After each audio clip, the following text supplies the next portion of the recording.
সালাতে দোয়া কবুল হয়। সালাতে দোয়া কবুলের 3 জায়গা। একটা হচ্ছে তাকবীরে তাহরিমার পরে আমরা সানা পড়ি না, আমরা তো একটা পড়ি।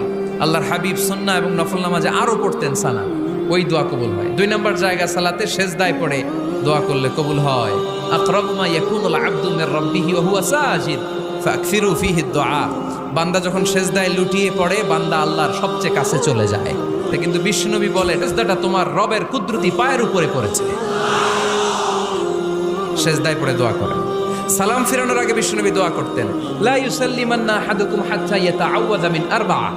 আল্লাহর হাবিব বললেন 4 জিনিস থেকে পানাহ না আছে আমার কোন উম্মত যেন সালাম না ফিরায়। তারা যেন পড়ে আল্লাহুম্মা ইন্নী আউযু বিকা মিন আযাবিল কবর, আউযু বিকা মিন আযাবি জাহান্নাম, আউযু বিকা মিন ফিতনাতিল মাহইয়া ওয়াল মামাত, আউযু বিকা মিন ফিতনাতিল মাসিহিদ দাজ্জাল। আল্লাহ কবরের আযাব থেকে বাঁচাও, আল্লাহ জাহান্নামের আগুন থেকে বাঁচাও, আল্লাহ জীবন